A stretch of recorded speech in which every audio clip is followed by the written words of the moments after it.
పట్టుకొని పోతారు. వీళ్ళిద్దరికి తినటానికి ఇంటికాడ తిరిగిలేకనా వచ్చింది మాసారం.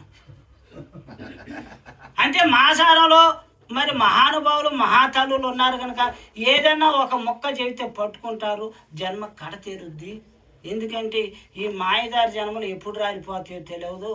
మరి భగవంతుడు నామానికి కనుక మనం చేయగలుగుతుంటే కర్మ తీరిగే అవకాశం ఉన్నది అని చెప్పి మరి యాన కరాలపాడు గ్రామం వదిలిపెట్టి ఇక్కడికి వచ్చి కూర్చున్నారా అంటే మహాతల్లులు ఇసుమంటి వాళ్ళు ఉండబట్టి కొన్ని గ్రామాలు ఇట్లా ఉండగలిగినాయి అని చెప్పారు. మరి మహాత్ములు ఏం చేస్తారంటే ధనం కోసం యాచిస్తారు. వాళ్ళకి కావాల్సిందే జ్ఞానం, పెరిగిడు అన్నం, బాడపట్టుకొని పోతారు. దానికి మించింది రెండోది లేదని చెప్పారు. అయితే ఎట్లా అనంటే జ్ఞానయోగి నామయోగి మరి కాశీపురం పట్నం ఇద్దరు పోయారు. వాళ్ళు ఎక్కడితో పోతా కొంతమంది భక్తాదులు కూడా పోయారు. అక్కడ గ్రామానికి దగ్గర కాశీపురం పట్టణానికి దగ్గరలో మరి ఆ ప్రాంతంలో కమాల్ దాసు కబీర్ దాసు గారి తండ్రి కొడుకులు ఇద్దరు. అయితే కబీర్ దాసు గారు మరి మహాజ్ఞాని. ఆ ప్రాంతాలలో మరి ఆయన మాట బాగా సాగుద్దాను. ఈ జ్ఞానయోగి నామయోగి కబీర్ దాసు గారి ఇంటికి అడిగిపోద్దా మహానుభావుడు పెద్ద మనిషి జ్ఞాని అందరూ కేకలేస్తున్నారు. అసలు ఎట్టడో చూద్దామని మొత్తం ఆడికిపోయారు భక్తాదులు అందరూ కలిసి. ఆడికిపోయినాక ఆయనకేంది తినటానికి తిండి లేదు, ఉండటానికి ఇల్లు లేదు. వీళ్ళందరూ 10 మంది ఇంటి మీద పెడితే ఎట్టుంటుంది, ఏం పెట్టాలి ఆయన? ఇక వీళ్ళందరూ కూర్చొని మాట్లాడుకుంటుంటే కబీర్ దాసు గారి భార్య మరి వీళ్ళు పెరిగడు అన్నం పెట్టాలి కదా ఎట్లా అని చెప్తే వాళ్ళకి ఒకసారి రెండోసారి బదులు ఇవ్వరాలు. బదులు ఇవ్వనోడికి ఓడెత్తాడు, దేవుడు ఆయన పట్టించుకోడు. ఇంకా ఎట్లా అని చెప్పి ఈ అమ్మగారు ఏమన్నా కొట్టుకుపోయి కాసిన అడగొద్దా అని చెప్తే అంగట్లో పోయి ఆనాడు అంగట్లో పోయి ఎవరికి పోయి అడిగినా కూడా అప్పు ఇలా. అయితే ఎట్లా అనైతే ఒక్క సావుకారి గారి ఇంటికి అడిగిపోయింది. స్వామి మా ఇంటికి చాలా మంది భక్తాదులు వచ్చినారు, మరి ఇవాళ అప్పు ఇస్తే సరుకులు రేపు మళ్ళీ ఒక 4 రోజులు తీసుకొచ్చి ఇస్తాను, సరుకులు అన్నీ తీసుకొచ్చి ఇస్తాను డబ్బులు అని చెప్పింది. అయితే అమ్మా నేను సరుకులు ఇస్తాను, బుట్టకేసుకో కావాల్సిన తీసుకుపో, నాకు ఒకే ఒక కోరిక ఉన్నదమ్మా. ఏంది స్వామి? నీ మీద కోరుకుందమ్మా. మరి అక్కడ 10 మంది భక్తులు వచ్చి కూర్చున్నారుగా, వాళ్ళకి పెరిగిన అన్నం పెట్టాలిగా, జీవితం గడపాలిగా. సరే స్వామి వస్తానని చెప్పి ఇక సరుకులని బొట్టెత్తుకొని మొత్తం ఇంటికి పోయినాక ఏమో వేదంతో వేడుతుంది కన్యలతో. వాళ్ళందరికీ అన్నం వండి పెట్టి వేదంతో ఉన్నది అమ్మ. అయితే ఈ కబీర్ దాస్ గారు కనిపెట్టింది విషయం. ఏంది రోజు సంతోషంగా ఉంటున్నావు కదా, ఇవాళ ఉండటం కారణం ఏంది? అయ్యా ఇంటి నిండా జనమేనా, ఏడాయినా నాకు అప్పు ఇవ్వబోయా, సావుకారు గారి ఇంటికి అడిగి పోతే నాకు ఒక కోరిక తీరితే నీ సరుకులు ఎత్తనన్నాడు అని చెప్పి. ఓహో అట్నేనా, పెద్ద విషయం ఏం కాదు కదా దాంట్లో ఉన్నది. సరేలని చెప్పి వీళ్ళందరూ అన్నం తిన్నాక బాగా మబ్బట్టి వర్షం పడుతుంటే మంచి చీర కట్టి కట్టుకోమని భార్యకి చెప్పి గుడుకు తడవకుండా పట్టుకొని సావుకారి గారి ఇంటికి అడిగి తీసు. ఆ సమయంలో తీసకపోతే సావుకారి గారి తలుపు తడితే తలుపు తీసిండు.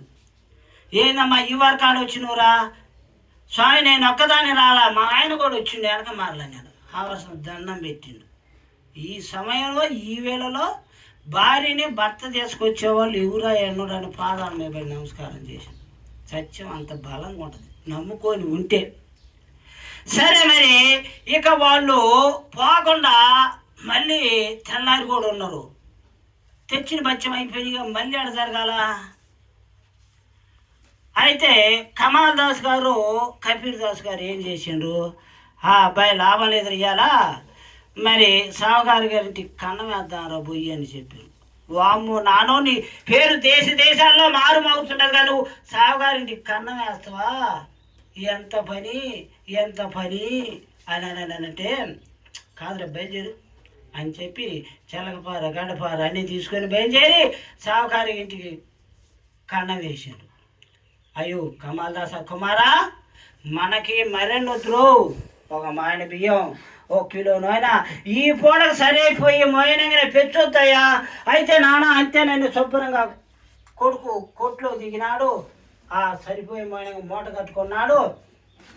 పోయేవాడు కన్నాలోంచి బయటికి పోక ఇక మళ్ళా కూడా సావుకారి గారు మీ ఇంట్లో మేము సరుకులు కన్న వేసాను, సరుకులు మైనం కట్టుకున్నాను. సావుకారి గారు ఆడు పండుకొని చెప్పిండు మూట కట్టుకొని పోకుండా. ఎవరు నువ్వు నా ఇంట్లో కన్న వేసి మళ్ళీ నాకే చెబుతా? ఆ కన్నంలోంచి బయటికి బాబాయ్ కల్లా కాలు 2 పట్టుకోండి. ఇంకేడికి పోతావురా నువ్వు అని కాలు 2 పట్టుకున్నారు కదా. బయట తండ్రి నానా నీ పేరు దేశాల్లో మారు మోగుతున్నది కదా, ఇప్పుడు సావుకారి గారు నా కళ్ళు పట్టుకొని గుంజుతున్నాడు, నన్ను కనుక్కుంటుడు. అయితే నన్ను ఏం చేయమంటావురా? నా శిరస వరకు నరుక్కొని పోనా కొడుకు, నా శిరస వరకు నరుక్కొని పో. మళ్ళీ వాడేం చేసుకుంటాడు? కనుక్కోలేడు వాళ్ళు. అయితే మళ్ళీ చెప్పి ఈ కబీర్ దాస్ గారు తలకడబడికి నరుక్కున్నాడు. గోతంలో వేసుకొని సరుకు బులోజావు ఇంటికి పోయినాక తల్లి ఏంది పిల్లగాడు అంటే, వాళ్ళు మహానుభావులు సామాన్యులు కాదు, వచ్చిన వాళ్ళు కంట నీరు పెట్టకుండా వాళ్ళకి బాగా వండి పెట్టాలి, సంతోషంగా ఉండాలి, వాళ్ళు నాకు సంతోషంగా ఉండాలి. ఏం చేస్తాడు? అయితే మరి ఈ సావుకారి గారు ఏం చేసిండు? బజార్లో ఒక స్తంభం ఉంటే స్తంభాన్ని కట్టేసిండు మొండాన్ని తీసిపోయి. ఎందుకంటే తల్లికి ప్రేమ ఎక్కువ కదా కొడుకు మీద. ఎక్కడున్నా వాళ్ళు వస్తారు ఖచ్చితంగా చెప్పి బజార్లో కట్టేసి ఆ మొండాన్ని తీసిపోయి. ఇక ఈ నామయోగి జ్ఞానయోగి వీళ్ళందరూ సాయంకాలం అయిందా ఇక మేము వెళ్ళిపోతున్నాం అని చెప్పి గ్రామాన్ని బజార్ను పడ్డారు. అందరూ బజార్ను పడి ఇక పోతా ఊరకపోతే బాగోదు కదని చెప్పి నామోచ్చారణ చేసుకుంటూ బయలు చేసుకుంటూ పోయిన వాళ్ళు ఏం నామం చేశారు? విఠలా విఠలా పాండురంగ విఠలా పండరినాథ విఠలా విఠలా విఠలా పాండురంగ విఠలా పండరినాథ విఠల విఠల విఠల పాండురంగ విఠల విఠల పాండురంగ రంగ రంగ పాండురంగ రంగ రంగ